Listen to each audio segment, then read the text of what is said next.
Electronics manufacturing అంటే ఒక echo system రావాలి, 100 కిలోమీటర్ రేడియస్లో major end to end eco system create చేయాలి. సో అంటే మీ మొబైల్ ఫోన్ తీసుకుంటే దానికి ఉన్న casing, housing, camera module, lens, chip manufacturing, display అంతా 100 కిలోమీటర్ రేడియస్లో మ్యానుఫ్యాక్చర్ అవ్వాలి. That is called vertical integration. Horizontal వచ్చేగల స్కిల్ డెవలప్మెంట్, నా హెచ్ఆర్డి మినిస్ట్రీ వస్తుంది. స్కిల్ డెవలప్మెంట్, ఎక్విప్మెంట్ టెస్టింగ్, మన బ్లూ స్టార్ లీడర్షిప్తో కలిసి అదే డిస్కస్ చేశాం. వాళ్ళకి హీట్ పంప్ ఆంధ్ర రాష్ట్రం తయారు చేస్తే జర్మనీకి పంపించాలి టెస్టింగ్కి, సర్టిఫికేషన్కి. ఆ సర్టిఫికేషన్ ఎందుకు ఆంధ్ర రాష్ట్రంలో ఉండకూడదు, ఇదే ఎకో సిస్టంలో మీరు పెట్టండి అని వాళ్ళు కూడా మేము పెట్టుబడులు పెడతాం ఆ ఎకో సిస్టమ్ కానీ వాళ్ళు కూడా చెప్తాం కానీ. సో వర్టికల్ హారిజాంటల్ ఇంటిగ్రేషన్ చేస్తాం.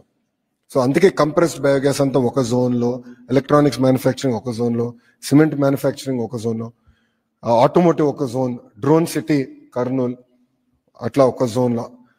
క్లస్టర్ బేస్డ్ అప్రోచ్ అనేది ఆంధ్ర రాష్ట్ర ప్రభుత్వం తీసుకుని 2047కి $2.4 ట్రిలియన్ ఎకానమీగా ఆంధ్ర రాష్ట్రాన్ని తీర్చిదిద్దడానికి కూటమి ప్రభుత్వం, మన ప్రజా ప్రభుత్వం అడుగులేస్తాం జరుగుతుంది. ఇంకా విశాఖపట్నానికి వచ్చేగల మా లక్ష్యం ఒకటే, గ్రేటర్ విశాఖపట్నం ఎకనామిక్ కారిడార్ని $1 ట్రిలియన్ ఎకానమీ చేయాలి. 1 ట్రిలియన్,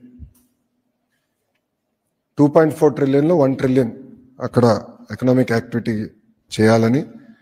హైదరాబాద్కి 30 సంవత్సరాలు ఏదైతే పట్టిందో అది 10 సంవత్సరాలు విశాఖపట్నం చేసి చూపించాల లక్ష్యంతో ప్రజాప్రభుత్వం పనిచేస్తుంది.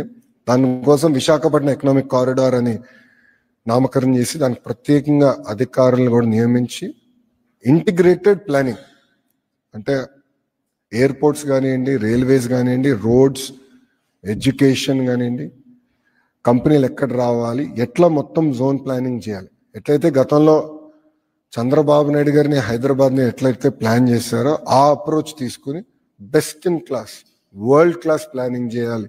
ఒక పక్కన విశాఖపట్నంలో, అమరావతి ఈ రీజన్ రెండోది, మూడోది రాయలసీమ ఎకనామిక్ కారిడార్.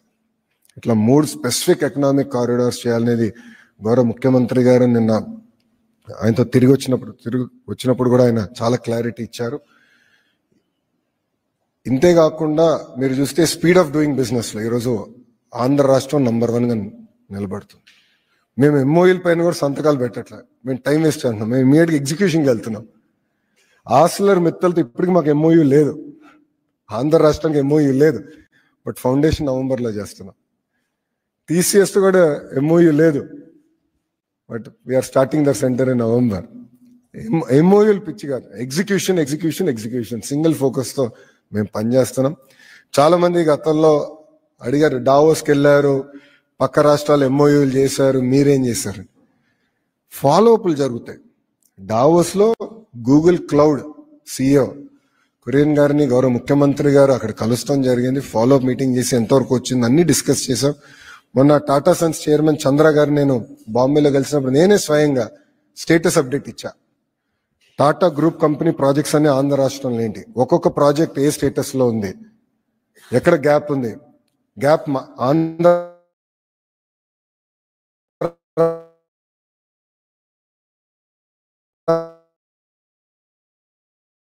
రాష్ట్రం సైడ్ ఉందా, టాటా గ్రూప్ సైడ్ ఉందా, ఓపెన్గా డిస్కస్ చేశాం. ఇట్లా చాలా పాజిటివ్గా పెట్టుబడి పెట్టారు. వాళ్ళన్ని డీటెయిల్స్ ఆ బ్యాగ్లో ఒక ఫోల్డర్ ఉంటుంది.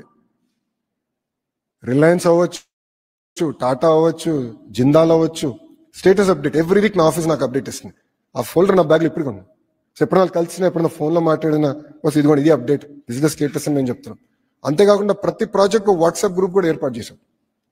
నేను నా గ్రూప్లో ఆ కంపెనీకి సంబంధించిన చైర్మన్ గారు ఉంటారు, సంబంధించిన శాఖ మంత్రులు ఉంటారు. ఒక ఉదాహరణ ఇస్తాం, రిలయన్స్ సిబిజీ ప్రాజెక్ట్ ఉంది. గ్రూప్ ఆఫ్ మినిస్టర్స్కి నేను చైర్మన్గా ఉన్నా కనుక నేను, ఎనర్జీ మంత్రి గొట్టిపాటి రవి గారు, రెవెన్యూ మంత్రి అనగాని సత్యప్రసాద్ గారు ఆ గ్రూప్లో ఉన్నారు, ఎనర్జీ సెక్రటరీగా విజయానంద్ గారు, రెవెన్యూ సెక్రటరీ ఉన్నారు. అట్లా రిలయన్స్లో ఉన్న ఎగ్జిక్యూషన్ టీమ్ కానివ్వండి, పెట్రోలియం సంబంధించిన సిఇఓ గారు కూడా ఆ గ్రూప్లో ఉన్నారు. ఒక వారం వాళ్ళ దగ్గర నుంచి అప్డేట్ రాకపోతే నేను మనం పెట్టా, ఏంటి ఇంకా అప్డేట్ రాలే, ఏంటి వాట్ ఈస్ ద స్టేటస్, మీరు ఎవ్రీడే పెట్టమంటున్నాను, మీరు ఎందుకు వారం తీసుకున్నారు నేను వాళ్ళని అడుగుతున్నా. ఎందుకంటే బాబు సూపర్ 6లో మేము ఇచ్చిన తొలి హామీ 20 లక్షల ఉద్యోగాలు మేము కల్పిస్తాం, బోత్ ప్రైవేట్ అండ్ గవర్నమెంట్ రంగంలో ఇచ్చిన ఫస్ట్ ప్రామిస్. దానికి మేము ఇప్పటికీ కట్టుబడి ఉన్నాం. అహర్నిశలు కష్టపడుతున్నాం.